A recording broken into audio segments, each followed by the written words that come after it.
Okay, we are recording. Good afternoon, everyone. Welcome to the Government Relations Subcommittee on October 8th, 2025. Today, I don't have the agenda in front of me, Betsy, but we don't have any minutes, do we, or anything? We do not know. The first item is the discussion of and vote on relevant special town meeting warrant articles. Right, okay. So I don't know if people have had a chance to go through them. I did my little piece. I came up with two possible articles that might be really relevant to us. We can have a conversation about that, certainly. I thought maybe we might start with Article 18. It just seemed more straightforward in some ways, and then we go backwards. We get a little success. Can everyone see my screen? I can, Betsy, thank you. Okay. So Resolution 18 I is, actually have a little background information on this. Just go right ahead, and you can probably tell us what we do historically. Well, the petitioner is Heather Hamilton, of course, who is the director at Big streams all our meetings. I have always, the Big streams are regular meetings. After our subcommittee meetings, I've typically sent them our Zoom recordings and they reformat them and put them up on their website, just as a way of getting things out. I happened to ask her about this, wondering why. And at Big, they had an intern last summer who created a program that goes through the town's calendar. Can you see the new screen now of the meetings here? Yeah, I can. So they have a program that goes through the town calendar and finds, let me just find for you. These are our meetings on the town's website. And in July, I started also posting the recordings here. So Big now has a way to come to the town's calendar and look for these little icons. That's the meeting recording, and pull them off and put them onto the Big website. So it's another way of, distributing and sharing the town recordings. So I already do what this resolution is calling for. So what Heather is asking is that all the town departments take their recordings and put them on the website here. So if you were to click that, you would come to the recording of the Friday, August 1st school committee meeting. If you were to click it here, you see how it says go to media. So it turns out that we're already doing what she's asking all departments to do. Okay, so is it more work for you? No, not at all. It's really literally very simple. I'm on that site a lot anyway. I just don't know if we need to take a position. We're doing it.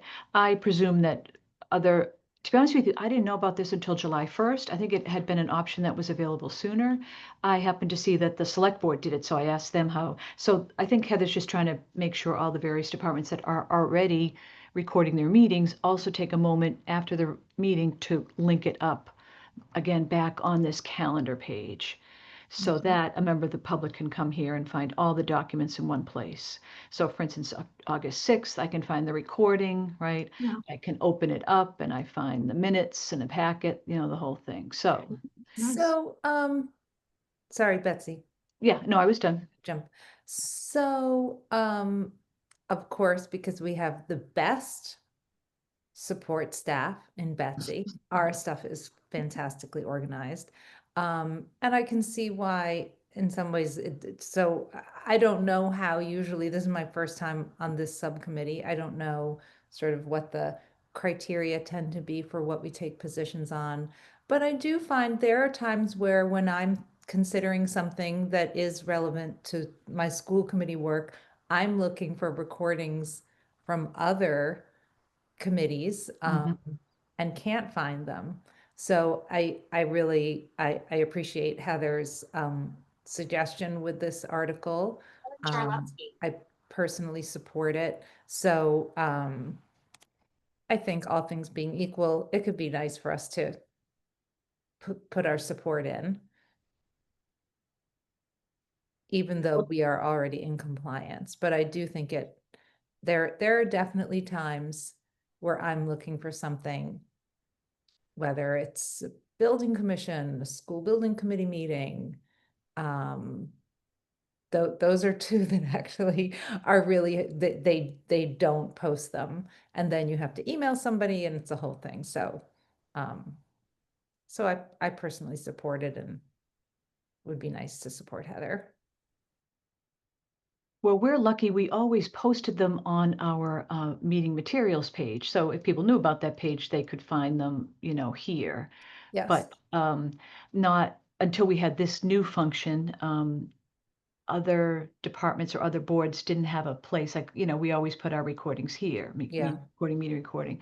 But right, otherwise, before we had this new system here, the building commission had nowhere to post it, right? They didn't really have easy access to the website. Right, but they still don't. So I think Right. it's, This so is a great I place. like the idea of encouraging Yeah. all groups to post.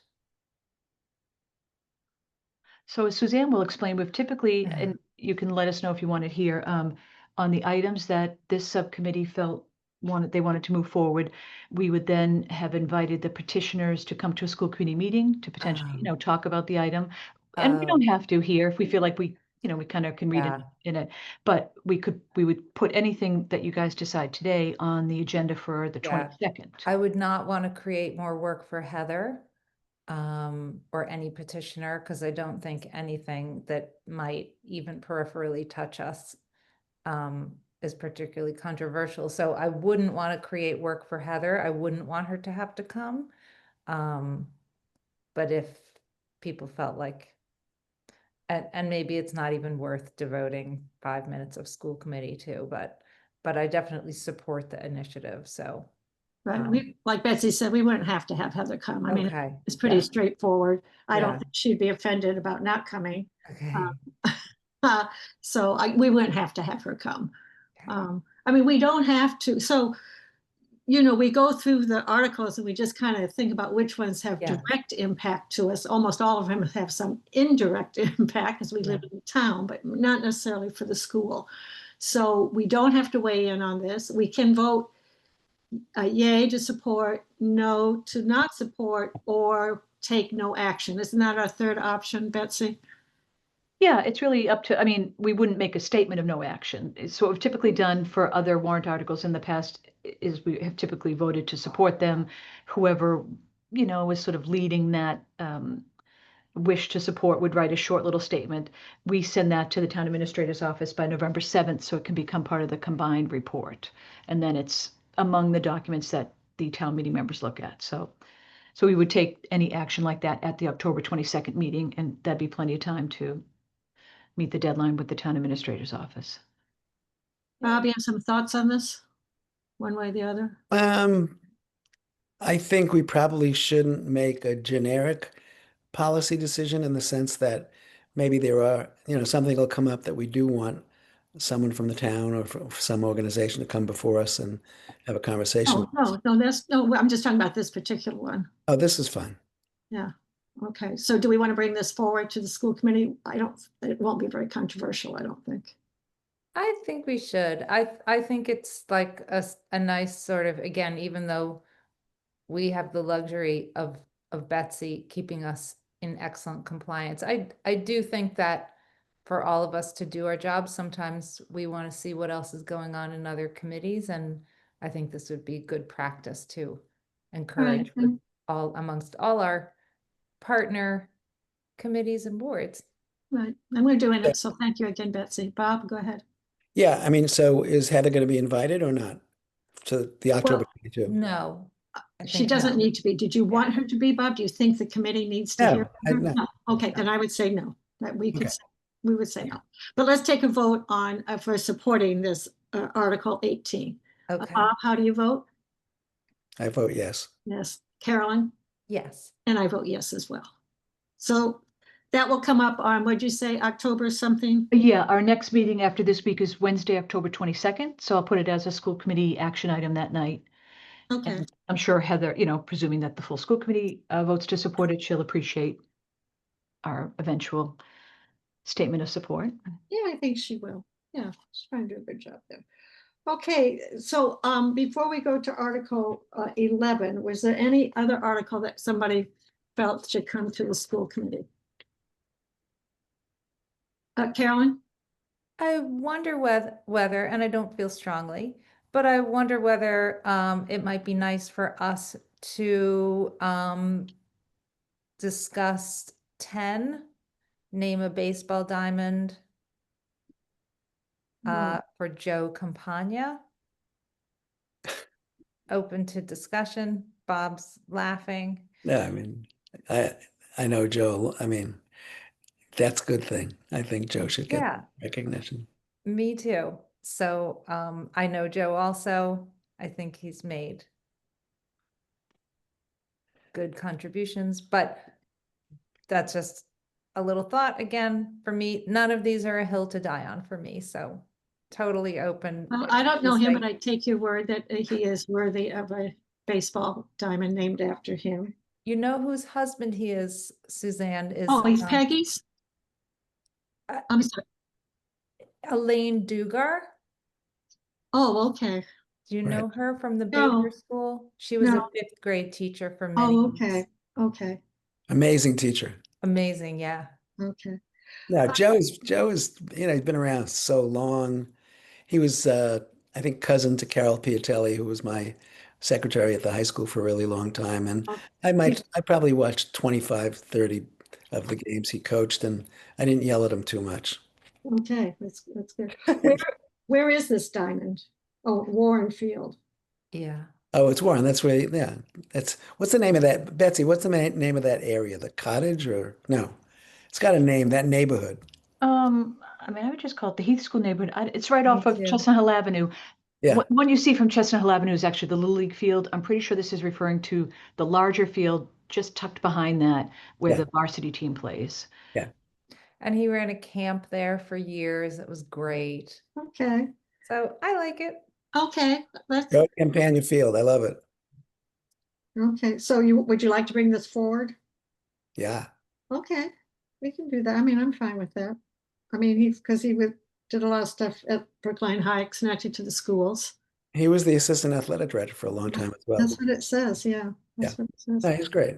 Okay, well, okay, we can bring it forward. And Carolyn, how do you vote? Yes. And Bob? I definitely, yes. And I'll vote yes as well. Okay. Anything else that people saw besides 11? No, for me. Okay, okay. Okay, 11. 11's a little trickier, I think. Is asking that an AC member be allowed, I believe. It says here, a narrow It's- exception to the rule that AC members, doesn't say how many, according to how I'm reading it, will serve on the boards or committees related to construction or reconstruction of specific town buildings or properties, such as school building committees. I believe they do not serve now. They do. They do, they're assigned? They do. My understanding of this one, because somebody Uh-huh. was talking to me about it anyway. Sorry, Suzanne, is it okay if I sort of share what Yeah, I know? Yeah, give us some Not background. extensive. Yeah, My sense of this one is that somehow it came up through town council's office or something that they wanted to sort of button up compliance with this existing bylaw that says if you are on advisory, you can't serve on a standing board or commission that would have some fiduciary responsibilities. So,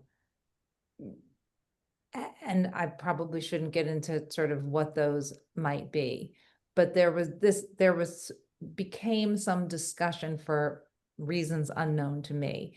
I guess there were questions of whether one or two advisory members were on boards that they maybe shouldn't be because those boards have the authority to make some financial decisions. Right. And so then that raised the question of school building committees and the select board. It's my understanding through this article wants to carve out from the existing bylaw school building committees, thus allowing advisory committee members to be able to serve on school building committees as they currently do. And in fact, as when it's an MSBA project is actually required by the MSBA. So that's why it's with the exception of, so they're carving out an exception to this bylaw that otherwise prevents AC members from serving on boards that make financial decisions so that an AC member can serve on school building committees. Right, but you're saying they do currently serve or they do not, They do currently serve. but they're not supposed to. Well, I think it's a question of maybe interpretation of this bylaw because the bylaw says standing committee. So I think that there had been an interpretation of the bylaw that building committees, because they're temporary, are not standing. And I believe that in order to clarify that and ensure the I see what you're saying. interpretation and and to ensure that AC members can continue to serve, to create this exception, because then there became some, maybe town council Callanan, and this might be in the explanation, his interpretation of school building committees is that they may not be temporary because they go on for a long time. So that Right. they might in fact be standing and therefore be subject to the bylaw, and therefore they want to carve out this exception. It's a little bit wonky, I guess. Yeah. I So, hope that makes sense. yeah, no, it kind of does. I think I did one, I don't think. I know I just spoke to Helen, but we did have an in-depth conversation. And because she was just at, I think, the Pierce School Building Committee, and she said they did not have an assigned advisory committee member on that They committee. do. It's Okay. Carol Levin. Okay, She's been on it from the beginning, and it's a Okay. requirement of MSBA. In fact, Yeah. I was just looking at the MSBA form because there have been questions about why Helen is still the co-chair of the school building committee, having no longer been elected to school committee. okay. So that the form actually, and I think that also is in the explanation. I can't imagine Helen, maybe that was no, Carol Levin is on the school building committee. Okay. So let me ask a question, clarify.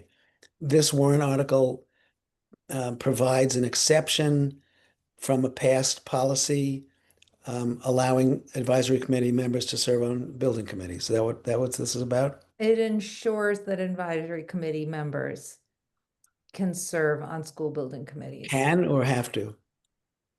Can, I think, I guess, let's look at Would the provide language. for a narrow exception, allowing AC members to serve on boards or committees related to the construction or reconstruction of specific town buildings or properties, such as Yeah. school building committees. It would provide for the exception allowing. Yeah, so they can. Yeah. And in the case of MSBA, somebody from the town From the fiscal management board has to. okay. Right. It says that in the explanation. The Okay. MSBA mandates a municipal budget official, Right. Right. Okay. which could be someone from the finance committee, municipal finance committee, which is our AC. So I guess the first question is, should we weigh in on this? It seems to me we should. Since it specifically mentions school building committees, I think so. but we don't have to. I think we should, because I think that it came up in part specifically because of school building committees. And I think it's really important for somebody from our advisory committee to be on school building committees. Why do you think that, Carolyn? because they have relevant expertise. They would tend to have fiscal expertise. I mean, as I recall from the number of building projects I was involved with, that there were so many, there were a bunch of people on those committees. Yeah. And I'm trying to think. I know that Peter Rowe was on most of those committees. He was the business and finance guy from the high school, I mean, for the school system. Yeah. I'm just, so I'm just thinking out loud. You had a lot of people there who knew what was going on with those projects, including some folks who understood the fiscal situation. So, you know, I was on the advisory committee for 6 weeks when I said I'm not going to do this anymore. Um, and they have a lot to, one of the reasons I couldn't do it is because I was working and it was a monstrous responsibility, Carolyn, you know that. Um, so I just, one of my reactions is, do we have to have an advisory committee member on another committee? That's all. That's my concern is these are volunteers and they have a lot of responsibility, as everybody knows. So here's another responsibility. Is it necessary? My gut is that it's not necessary, but if the law says we have to have a representation, representation from a townwide finance committee, well, there's no question there. I Well, think it's important to have, sort of fiscal input. Maybe oversight's not the right word, but input and the perspective from an official town committee. And yeah, the MS, yeah, so. except it does say mandate a municipal budget official. So again, it could be like the Peter Rose, which would be Susan Givens now, or it could be anybody from, it could be Melissa, it could be, so I any, think Susan Givens is also, sorry, I'm gonna try and pull up this form. She would have to be on the committee. yeah, That's an let's absolute. see. Form found here. So,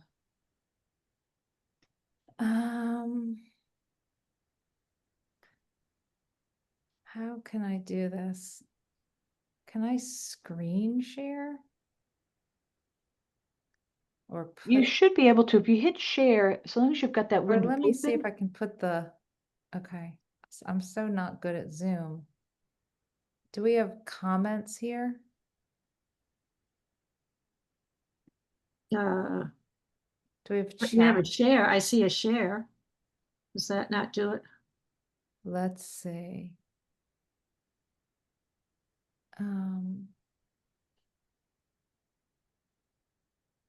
I just have so many things open on my desktop. Yeah, sorry, I'll try. Do you guys want to see this form from the MSBA or? Just tell us what it says. It's I so, don't have to read it. You can yes. read it. Okay, so they require, sorry, bear with me. Okay. They require an SBC member who is MCPPO certified. I forget what that is. That's something, some kind of financial stuff. Local chief executive officer. That would be business and finance. Administrator or manager. That would be Tony Wiggly. School committee member, Right. minimum of 1. Superintendent of schools, local official responsible for building maintenance. So I think Lap Yan serves on this, or it would be Clancy. Charlie. Representative of office authorized by law to construct school buildings. School principal, member knowledgeable in educational mission and function of facility. Local budget official or member of local finance committee, so that's AC. Members of the community with architecture, engineering, and/or construction experience. Other. That's a big committee. It is a big committee.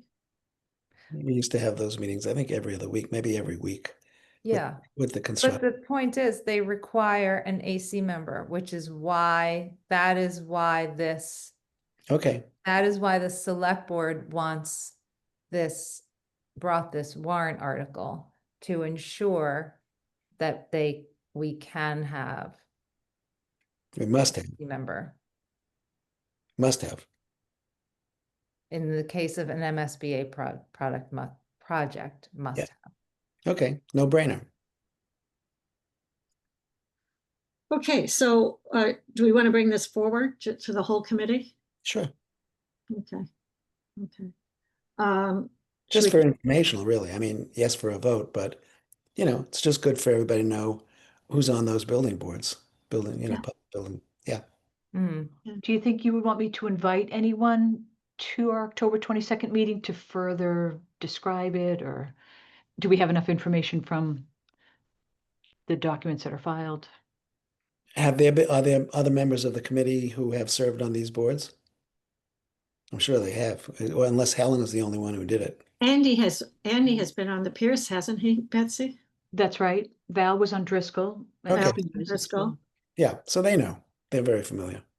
And the question really is not about how the boards operate. The impetus for this warrant article really came from, again, this sort of peripheral conversation, a different conversation wherein Joe Callanan noticed, I believe, that there were AC members on other boards that he had concerns that our bylaws said they should not be on because they were AC members. And then they wanted to carve out an assurance that AC members can continue to serve on SBCs. So it's not even really, it's not a question of, it's not about school building committees per se. It's about ensuring that AC members can continue to serve on school building committees. Well, it also says construction of other town buildings or properties. Oh, or other town buildings or properties. Yeah, sure. It's not just school buildings. They just happen to mention that as an example. Right. So like maybe like there's going to be Fisher Hill West, or I don't know what else. I don't know what else we build other than schools. Nothing. Well, Fisher Hill West is, yeah, that's a possibility. Yeah, it's only been about 10 years since we purchased the property. So been that Been long? paying for it. There you go. Okay, should we take a vote on how we want to do this? I mean, what we want to say? Carolyn, Yes. Bob? Sure, yes.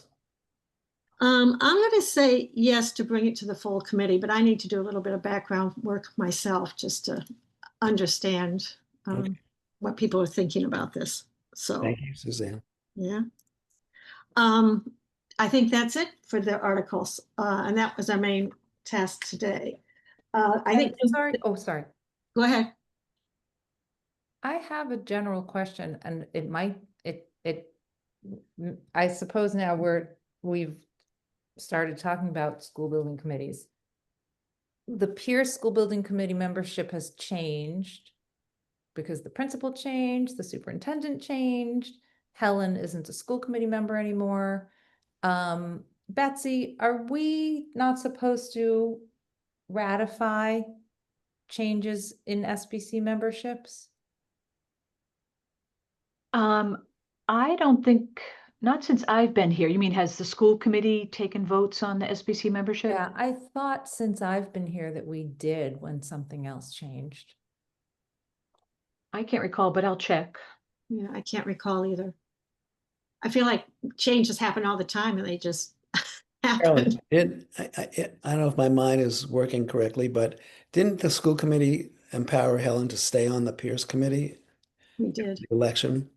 We did? Yeah. I think Maybe we that's did. what I'm thinking about. we did. I think a bunch of us I know said, she's going to be around. She's got a lot of experience. Let Helen stay on the Pierce committee as So as our representative. No, not as our, she can't be our representative. She's not a school committee member. She can be an other. She Yeah, I don't, can't be a I don't- school committee representative because she's not a school committee member. Yeah, I know we had that conversation. I'm not clear on what exactly happened, but So Right. maybe that's what I'm thinking about Betsy.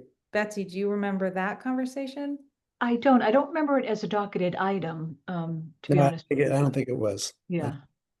I would say that the only, if the school committee were to have taken action, it could only be on the school committee's representatives. The school Right. committee wouldn't appoint the AC member or appoint the, No. the others, Oh. et cetera. So, Yeah, so I guess that's sort of my question. I don't know who forms the initial committee. that I feel like, if I just recall from older documents when I was in the superintendent's office, was a letter from the town administrator to the MSBA listing them all out, cobbled together from obviously like the superintendent saying this is who our community representative is or our principal, et cetera. So Okay. Betsy, is Andy still surveyed in any capacity on the Pierce School? I believe so, yes. So I think Andy is, yeah. I'm just Well, looking. we have to have someone, so Yes, Andy presumably he is. is. Our Andy representative. is, Yep. Andy's a person. And I would think he is the co-chair because the co-chairs are supposed to be select board, school committee are supposed to be the co-chairs. We could check on that.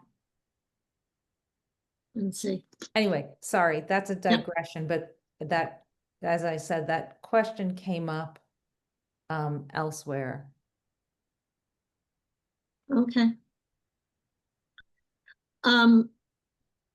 So we can go to new business. And the thing that I'd like to bring up is how often this subcommittee would like to meet. So no one is a delegate to the MASC.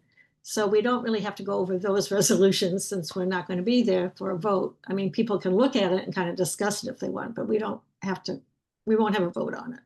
So, and then so kind of the three things we do, well, we do the warrant articles twice a year, this subcommittee. We do MASC resolutions in the fall if we have a delegate.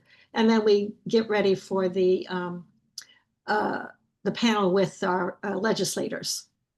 When are we doing that this year, Betsy? March or January or?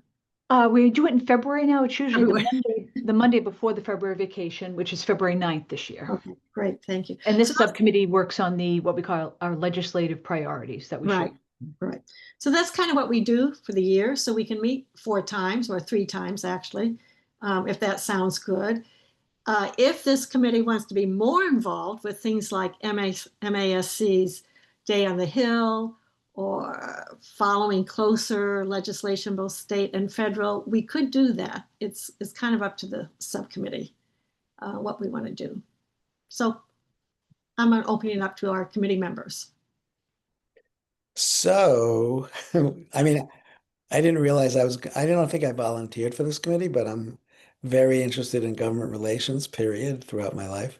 Yeah, And I'm just going to open it up and we're in a time when the relationship between the federal government and state governments and local governments is different than it has been in terms of funding, in terms of philosophy, in terms of edicts that come down from the federal government about what we should do, can't do, can do, blah, blah, blah. So I guess I'm raising the issue of the challenges that we face in terms of government relations. And I'm just asking, what might we think that the Government Relations Committee's role could be in terms of that? Taking positions, lobbying,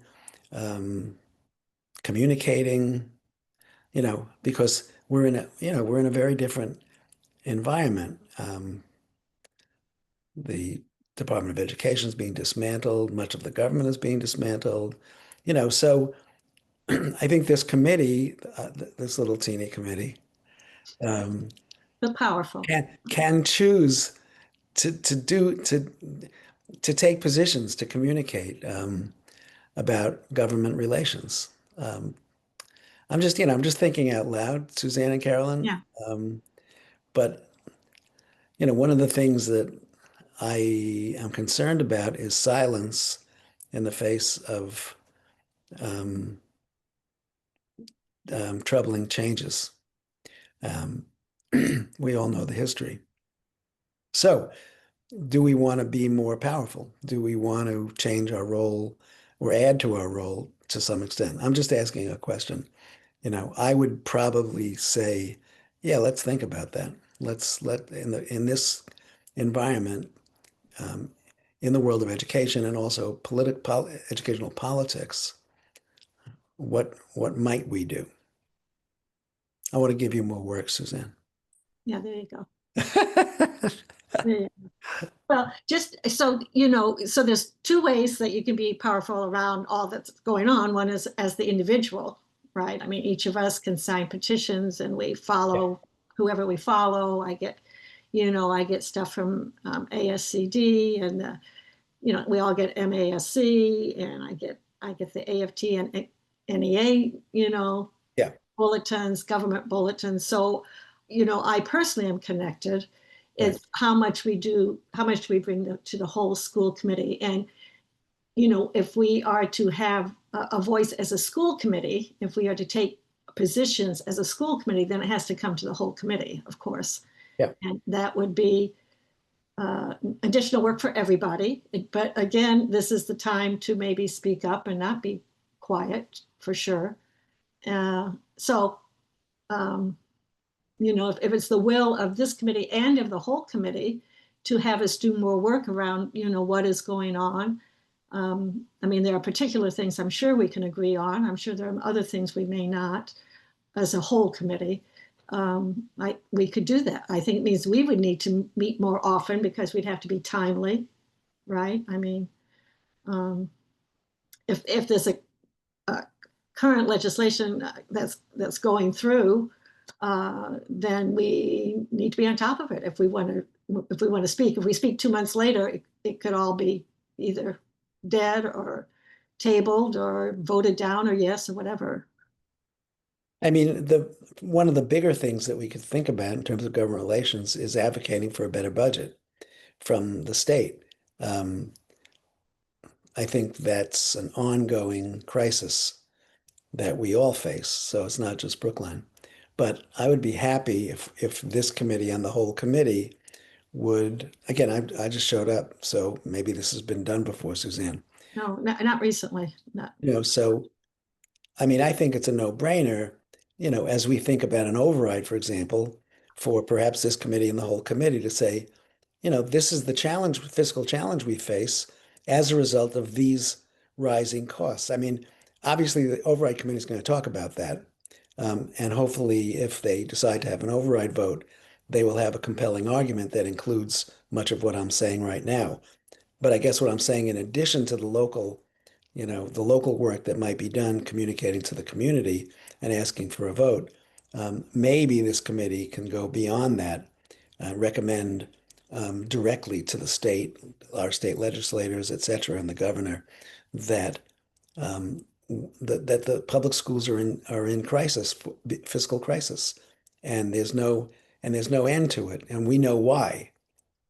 Obviously we're limited by 2.5, et cetera, et cetera. But it's more than that. It's inflation. It's the increasing costs that we face for special education. I'm not saying anything you guys don't know. All I'm saying is that as a government relations committee, we can choose to bring to the full school committee, maybe a position paper of some kind, Yeah. supporting what we may be interested in advocating for locally, but also statewide. Yeah. Yeah. So, And there are opportunities to speak at hearings. And I will say that when Brookline speaks, people do listen. Doesn't yep. mean they'll agree with us or they'll do what we want, but they will listen Okay.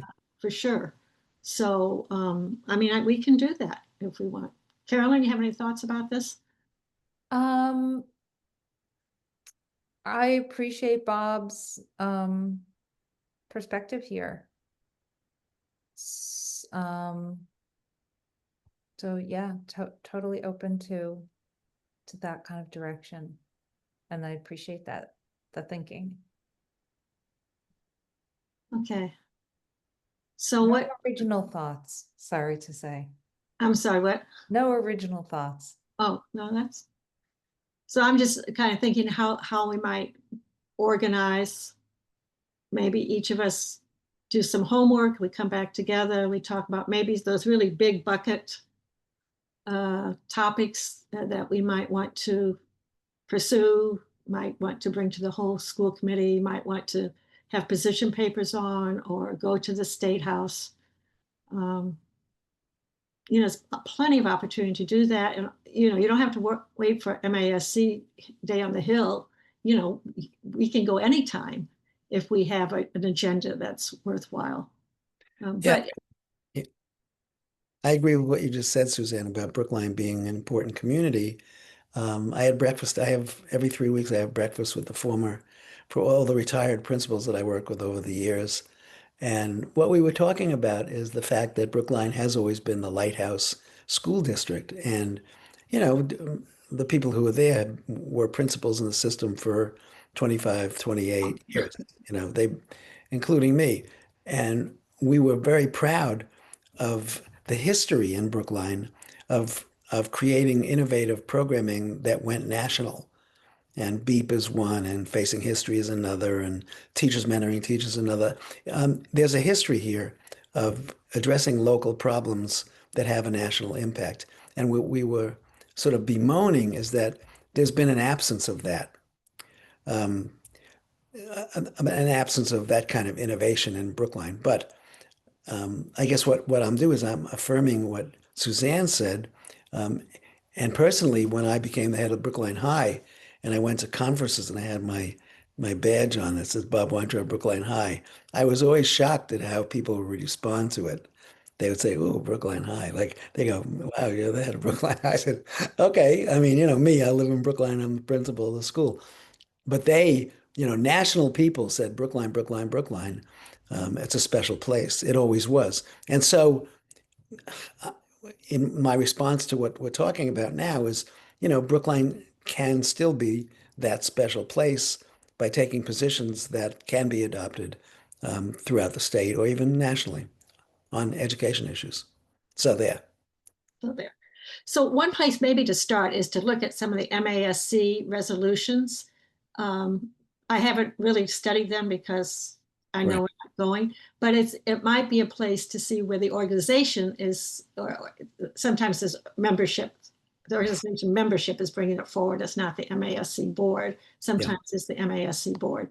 But at least start there to see what some of the hot topics are that the districts think we have here in the Commonwealth. And then maybe from there, start to bring what we are reading, what we are learning about to this committee, and then decide if there's something we want to bring to the whole committee. Yeah. And if there are, state hearings or something where we could participate, that would be, a follow-up from that. Yeah. Does that sound like an okay plan? Yeah. I mean, each of us probably has our own thoughts Okay. about a lot of things, and this could be one way to bring those thoughts forward in a more formal way. Okay. So yeah, I think it's a good idea, Suzanne, to look at MASC and reflect on that and maybe come up with some ideas. So maybe we want to have a meeting before the next one. When's the next one scheduled for? Oh, we don't even have it scheduled. Do we, Betsy? We do. It's December 15th. Oh, we do, December And that would 15th. give us time to be theoretically working on the legislative priorities, so the school committee could vote on them, so we could get them to our Okay. legislative, members before. Okay. December 15th, does that sound too far away, or does that sound just about right? I think that's okay. It's 2 months. Okay. So why don't we do the homework we can do, whatever you can do is perfect. And we'll bring it back here, and then we'll see if we can organize it for the whole committee. And then that will tie into our legislative priorities, right? Because that's, And we can talk to each other, right, over these. Are we allowed, Betsy, we allowed to talk to three of us about these kind of things away from the school committee? Is that a violation of the open meeting thing? I do believe so. Again, I'm not an attorney, but I do believe that those deliberations need to be done in public. Do you think, Suzanne? Well, we certainly aren't a quorum of the whole committee. So, but actually, I think 2 out of 3 of us would be a quorum of the subcommittee. I think it depends what you mean by about, Bob. Like, if you were to write, I think, to Suzanne and say, hi, Suzanne, could you research blank topic? I think it would be a major stretch for that to be an open meeting law violation. If you were to say, Suzanne, can you research this topic because it's very important to me? And Yeah. Well, I we should wouldn't- all discuss it at the I guess I'm thinking more, because one it's of us- important. I'm thinking more like if one of us would write something, sort of a position on something that we think is relevant. And Oh, yeah, we can't talk about it until the meeting. so I can't forward to Suzanne a little paper that I would write. Well, unfortunately, because 2 is, A quorum, right? Right, this is a 3-person subcommittee, so 2 is a quorum. So when I write something to Betsy and then Betsy shares with the whole school committee, that's not a violation. Right? That's right, so long as no one's opining or replying all. Right. But usually those things are done in advance of what's going to be an eventual public discussion of that document, right? Like, for instance, you might draft something, a legislative piece, and share it with the subcommittee, and that would be fine. They couldn't reply to Right. you, but for when they got to the meeting to say, Yeah. thanks, Bob, for that, and here are my thoughts about what you wrote, they couldn't reply back and say, I think you should strike line 3 or add something here. We can only do that in a public session. but you can forward it in advance of, you just can't Yes, yeah. And then, of course, it'll deliberate on become a something public that document as well, you Yeah. Because I can't like the idea that you would write me and say, I would like to do research on, not will you do that? Yeah. No, I was more proactive than that, Suzanne. Yeah, I that was just a little write something, technicality. I'll give it to you. What do you think about this, Suzanne? But Yeah. these open So meetings, now what do I think about? You're just gonna say, I'm gonna put this out there Here's for the us to document. consider. yeah, but the way I've always done things is if I write something, or if Carolyn writes something, or if Suzanne writes something and says, Bob, check it out, or Carolyn, check it out, and edit it or add or delete, that's just normal process of Yeah. thinking. It's a normal process of governing. Yep. But this open meeting law, you got to circuitous path that you Yeah. have to follow. I don't like it. I think we should There eliminate that law. you go, Well, there you go.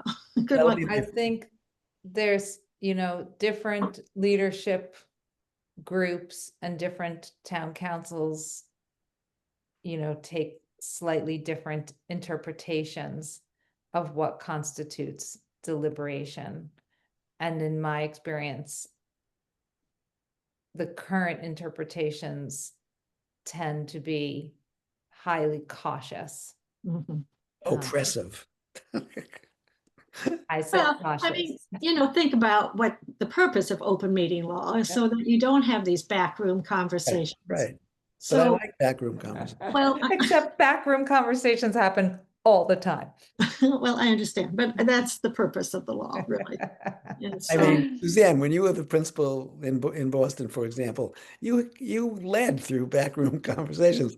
But You didn't we go did- public unless you had support for it. I agree, I understand, but we're the subcommittee of the Brookline School Committee, so we're gonna, you can send it to us and we will be ready to discuss December 15th. Okay. No, I'll send it to Betsy, right? Send it to Betsy, I right? mean, anybody can do it. I mean, I don't know what I'm going to write on. I know, what this is, right.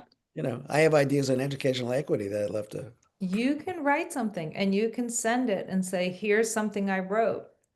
We're Yeah. just not going to deliver, we're not we going to can't tell you what we think. We can't opine on it. Yeah. Right.